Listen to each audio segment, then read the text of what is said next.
श्री सरस्वती माता की जय। भक्तों, बसंत पंचमी के पावन पर्व पर माता सरस्वती के चरणों में ध्यान लगाते हुए इस सुंदर और भावुक कथा को सुनते हैं। यह मात्र एक कहानी नहीं, बल्कि विश्वास और भक्ति की पराकाष्ठा है। क्या आपने कभी सोचा है कि जब एक माँ अपनी संतान के मुख से माँ शब्द सुनने को तरस जाती है, तो उस पर क्या बीतती होगी? और क्या होता है जब पूरा समाज एक मासूम बच्ची को उसकी शारीरिक कमी के कारण अपशकुन कहकर दुत्कार देता है? आज की यह विशेष कथा है शुभ ग्राम की रहने वाली राधा की। राधा, जिसके पास शब्द नहीं थे, पर जिसकी आंखों में अटूट विश्वास था, जिसे मंदिर के पुजारियों ने अपमानित कर बाहर निकाल दिया, उसी मूक बेटी ने कैसे अपनी मौन साधना से साक्षात विद्या की देवी माँ सरस्वती को धरती पर उतरने के लिए विवश कर दिया। तो भक्तों, कथा इस प्रकार शुरू होती है। प्राचीन पावन धरा पर बसा एक गांव था, शुभ ग्राम। इस गांव का नाम जितना सुंदर था, इसकी आभा उससे भी कहीं अधिक दिव्य थी। शुभ ग्राम के चारों ओर ऊंचे ऊंचे पर्वत थे और उन पर्वतों से कलकल करती हुई एक शीतल नदी बहती थी, जिसे गांव वाले पुण्य सलिला कहते थे। शुभ ग्राम में प्रकृति अपनी पूरी छटा बिखेरती थी। यहाँ की मिट्टी में एक ऐसी सौंधी महक थी जो मन को शांति देती थी। गांव के बीचों बीच एक बहुत बड़ा पीपल का वृक्ष था, जहाँ सुबह शाम गांव के बुजुर्ग बैठते और भगवान की चर्चा करते थे। माघ मास का महीना चल रहा था और बसंत ऋतु ने अपनी दस्तक दे दी थी। बसंत, जिसे ऋतुराज कहा जाता है, अपने साथ नई उमंग और नई ऊर्जा लेकर आया था। खेतों में जहां तक दृष्टि जाती थी, वहां सरसों के पीले फूलों की चादर बिछी हुई थी। हवा के झोंकों के साथ जब ये पीले फूल लहराते, तो ऐसा लगता मानो धरती माता ने साक्षात स्वर्ण धारण कर लिया हो। आम के पेड़ों पर बौर आ चुके थे और उनकी भीनी भीनी सुगंध पूरे वातावरण में घुल गई थी। कोयल की मीठी कूक कानों में मिसरी घोल रही थी। शुभ ग्राम का हर निवासी बसंत पंचमी के पावन पर्व की प्रतीक्षा कर रहा था। यह वही दिन था जब ज्ञान, कला और वाणी की स्वामिनी माता सरस्वती का प्राकट्य हुआ था। लोग घरों की पुताई कर रहे थे, आंगन में रंगोलियां सजाई जा रही थीं और हर मन में एक ही उल्लास था, माँ सरस्वती की वंदना का। पर इसी आनंदमयी वातावरण के बीच गांव के एक छोटे से घर में एक ऐसी कहानी आकार ले रही थी जिससे पूरा गांव अनजान था। शुभ ग्राम के उत्तर दिशा में एक छोटा सा घर था, जिसकी दीवारें कच्ची थीं पर दिल बहुत बड़े थे। यहाँ रामदीन नाम का एक सीधा साधा किसान अपनी पत्नी सावित्री के साथ रहता था। रामदीन दिन भर खेतों में कठिन परिश्रम करता और सावित्री घर का कामकाज संभालती। विवाह के कई वर्षों तक उनके आंगन में कोई किलकारी नहीं गूंजी थी। उन्होंने हर मंदिर में माथा टेका, हर उपवास रखा और अंततः माँ सरस्वती की असीम कृपा से उनके घर एक कन्या ने जन्म लिया। उस कन्या का नाम रखा गया राधा। राधा का मुख किसी खिलते हुए गुलाब जैसा था और उसकी आंखें इतनी बड़ी और चमकदार थीं कि जो भी देखता वह मोहित हो जाता। पूरे गांव में मिठाई बांटी गई। रामदीन और सावित्री की खुशी का ठिकाना न था। पर जैसे जैसे समय बीतने लगा, एक अनहोनी का आभास होने लगा। राधा अब 2 वर्ष की हो चुकी थी, पर उसके कंठ से एक शब्द भी नहीं निकलता था। दूसरे बच्चे मामा और पापा पापा पारियद कहने लगे थे, पर राधा केवल मुस्कुराती या अपनी बड़ी बड़ी आंखों से इशारे करती। सावित्री का हृदय बैठने लगा। उसने रामदीन से कहा, स्वामी, हमारी राधा बोलती क्यों नहीं? क्या इसे बोलना सिखाने में हमें और मेहनत करनी होगी? रामदीन ने उसे धीरज बढ़ाया, पर भीतर ही भीतर वह भी डरा हुआ था। उन्होंने गांव के वैद्य को दिखाया, शहर के डॉक्टरों के पास गए, पर सबकी रिपोर्ट एक ही थी। राधा के कंठ में कोई खराबी नहीं थी, पर फिर भी वह मूक थी। वह सुन सकती थी, समझ सकती थी, पर बोल नहीं सकती थी। सावित्री रातों को रोती, हे विधाता, तूने चांद जैसा मुख तो दिया, पर उसमें शब्द क्यों नहीं दिए? क्या मेरी बेटी कभी मुझे माम कहकर नहीं पुकारेगी?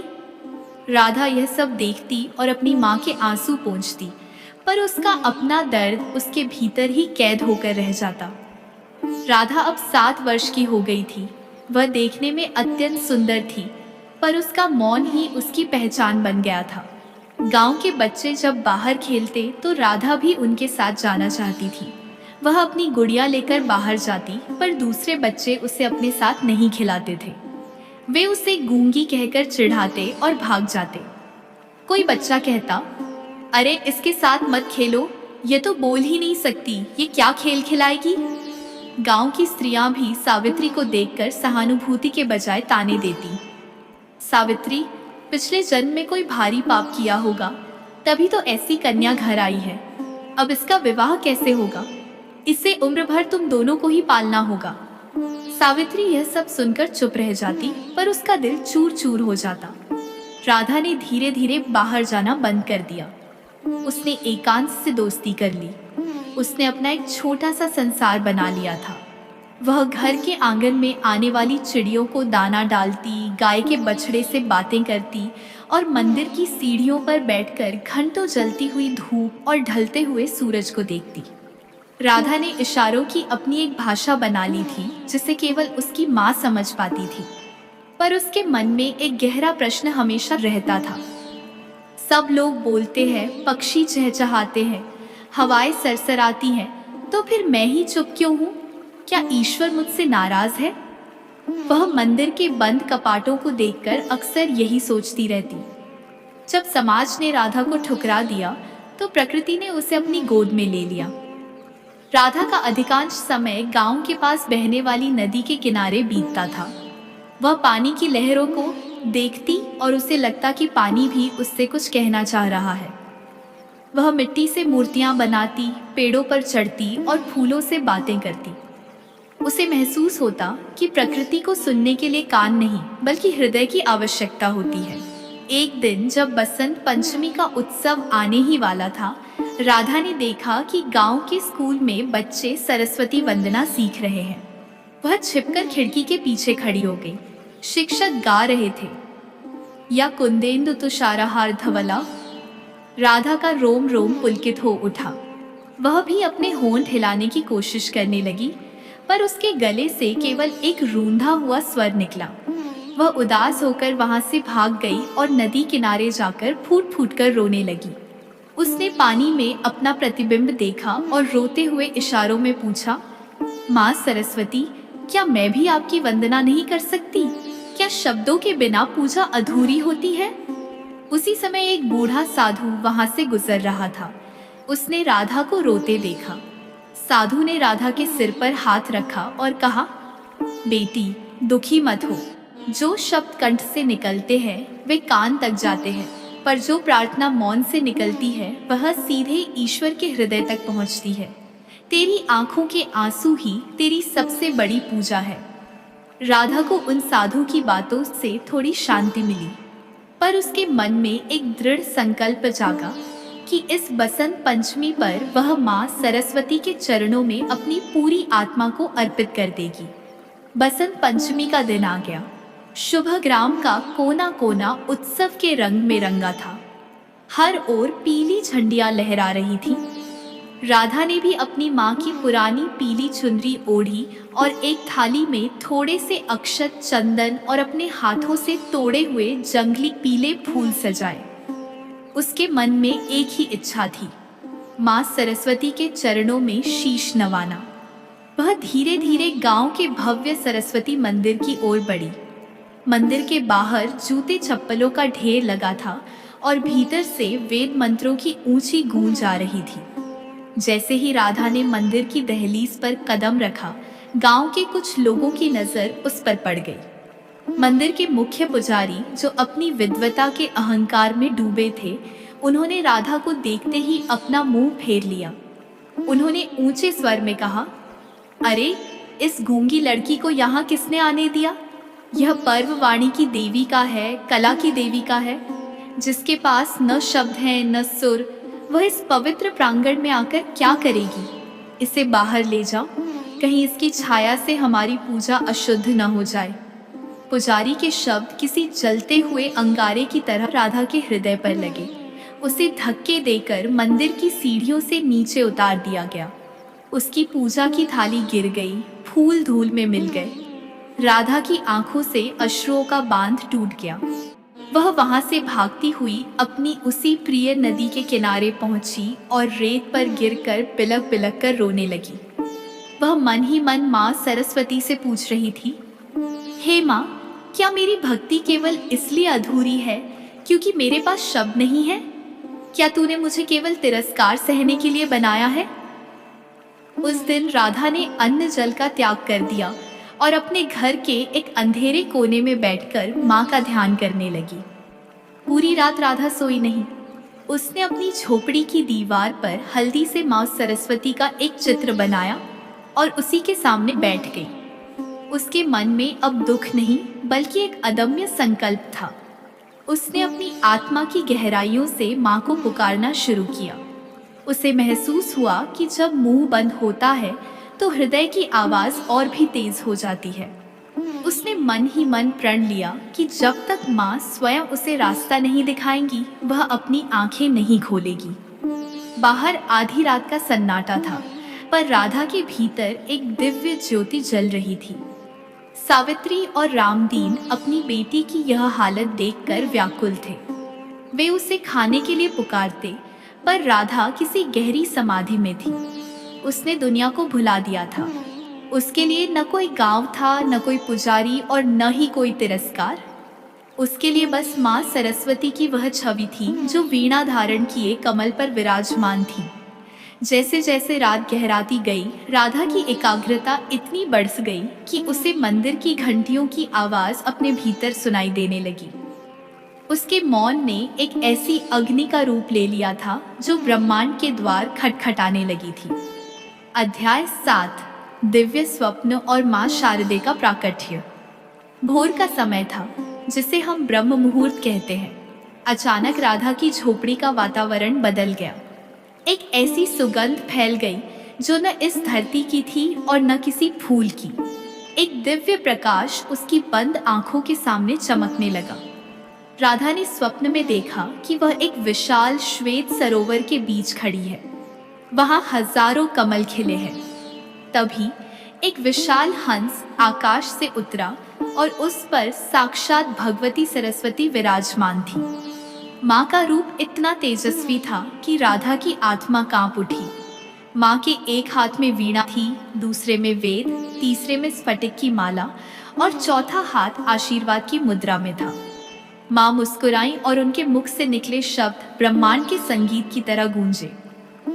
पुत्री राधा, उठ, तेरी मौन साधना ने मेरे सिंहासन को हिला दिया है। संसार कहता है कि तू गूंगी है, पर मैं कहती हूँ कि तू मेरी सबसे बड़ी उपासक है, क्योंकि तूने शब्दों के आडंबर को छोड़कर अपनी आत्मा से मुझे पुकारा है।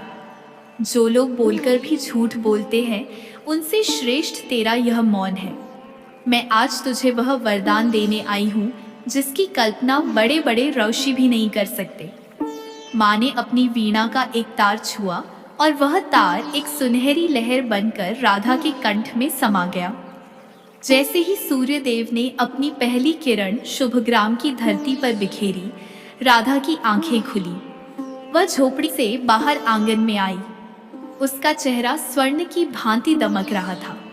सावित्री हाथ में जल का लौटा लिए खड़ी थी।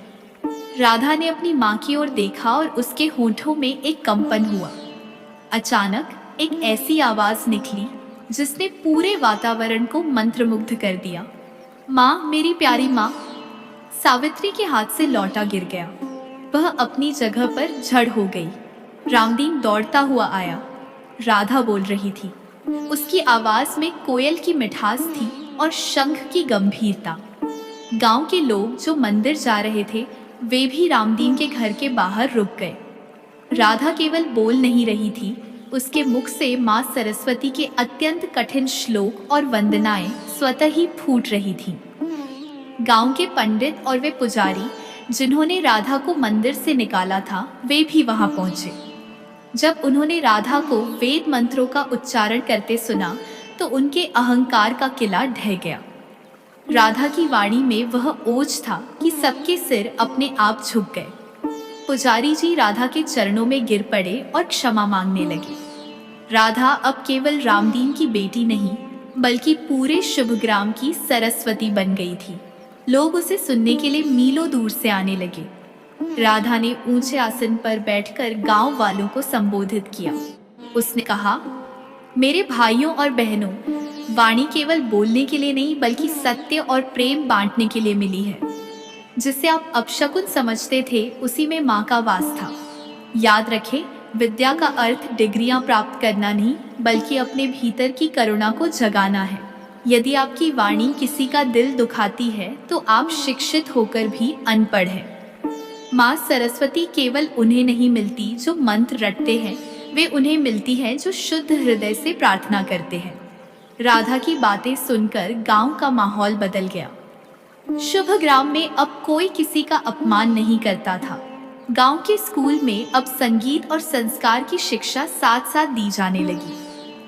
राधा ने सिद्ध कर दिया कि शारीरिक अक्षमता ईश्वर की दी हुई सजा नहीं बल्कि एक विशेष अवसर हो सकती है यदि हम अपनी अंतरात्मा को ईश्वर से जोड़ लें। कथा के इस अंतिम पड़ाव पर स्वयं मां सरस्वती की वह दिव्य वाणी गूंजती है जो हर साधक के लिए प्रेरणा है। हे मानव, मैं विद्यादायिनी सरस्वती हूँ। मैं तुम्हारी बुद्धि, तुम्हारी वाणी और तुम्हारी चेतना में वास करती हूँ। याद रखो, जब तक संसार में अज्ञान का अंधेरा रहेगा, मैं राधा जैसे भक्तों के माध्यम से ज्ञान का दीप जलाती रहूंगी। मेरी पूजा का वास्तविक अर्थ है सत्य की खोज। जो मनुष्य निर्बलों की सहायता करता है और अपनी वाणी से संसार में शांति फैलाता है, मैं सदा उसके कंठ में निवास करती हूँ।